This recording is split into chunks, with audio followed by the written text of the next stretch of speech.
मात्र तिघांचा शपथविधी झाला, मंत्रिमंडळ अजूनही अस्तित्वात आलेलं नाही। जवळपास 2 आठवडे झालेले आहेत आणि अर्थातच ही अस्वस्थता करणारीच गोष्ट आहे, कारण शेवटी महाराष्ट्राच्या मायबाप जनतेने त्यांना मतदान केलं आहे आणि एक चांगलं प्रशासन त्यांनी द्यावं एवढीच अपेक्षा आहे आणि 3 लोकांचा शपथविधी झाला आहे। तिघांनाही माझ्या मनापासून शुभेच्छा आहेत, कारण का शेवटी लोकांचा मॅन्डेट असतो, तो आपल्याला मान्य करावाच लागतो आणि पुढची 5 वर्ष महाराष्ट्राची सेवा त्यांनी करावी आणि देशामध्ये महाराष्ट्राला 1 नंबरला त्यांनी न्यावं एवढी आमची अपेक्षा आहे। आणि दुसऱ्या कुठल्या राज्यात महाराष्ट्राचा हक्क त्यांनी दुसऱ्या कुठल्याही राज्याला देऊ नये। राज्य महाराष्ट्राचं आहे तर महाराष्ट्राचा मान सन्मान आणि हक्क हा त्यांनी तो ठेवला पाहिजे एवढी आमची अपेक्षा आहे। आणि दुसरी महत्त्वाची गोष्ट की काल देवेंद्रजी असं म्हणाले की लाडकी बहीण योजना त्याचे 2100 रुपये ते सुरू करणार आहेत लवकरात लवकर।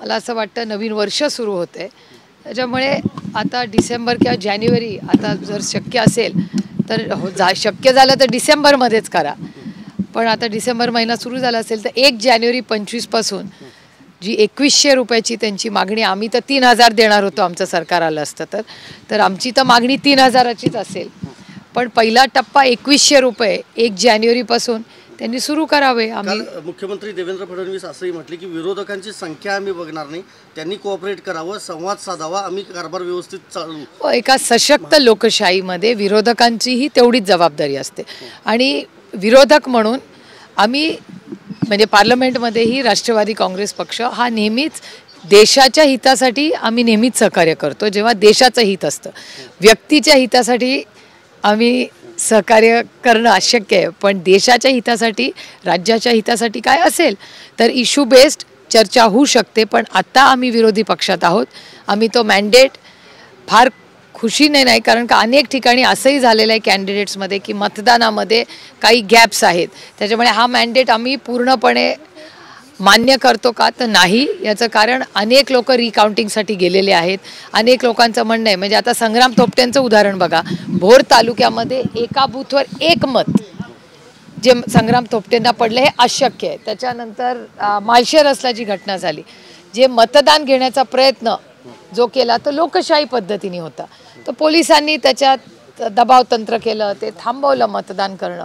म्हणजे जसं पोल्स तुम्ही घेता ना, चॅनल पोल्स घेता, तर जर चॅनल्स पोल घेऊ शकता तर एखाद्या गावाला मतदान घ्यायचा अधिकार हा पोलिसांनी का थांबवावा, एक अनेक असे गंभीर विषय आहेत। एकनाथ शिंदे यांनी काल उपमुख्यमंत्री पदाची शपथ घेतली, संभ्रमावस्था होती। संजय राऊत यांनी दावा केलाय त्यांच्यामध्ये आमची काही माणसं आहेत, त्यांनी जर शपथ घेतली नसती तर भाजप हायकमांडनं सांगितलं होतं त्यांच्याशिवाय शपथविधी पार पाडा।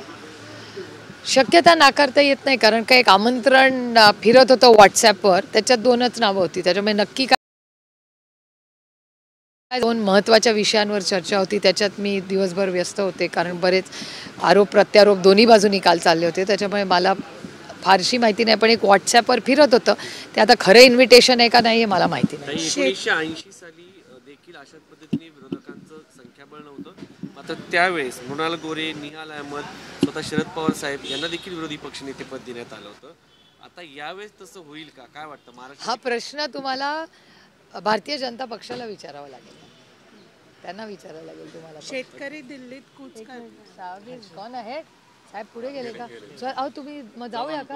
हो हो हो विचारा ना, नाही तर सिद्धेशला फोन करा, आपण सगळे जाऊ। हां, शेतकरी दिल्लीत कूच करतात, 10 महिन्याच्या प्रतीक्षेनंतर आज त्यांना थांबवलं गेलं। हो, पण हे शेतकरी विरोधी सरकार आहे, हे आपण सगळेच अनेक दिवस म्हणजे आम्ही तर सोयाबीनच्या बाबतीत कालही चर्चा झाली पार्लमेंटमध्ये, त्याच्यामुळे सोयाबीन आणि कपासाला हक्काचा जो निधी किंवा त्याचं जे विकत घ्यायला पाहिजे ह्याच्यामध्ये अडचणी आहेतच नाही, आपण सगळ्यांनीच पाहिलेलं आहे।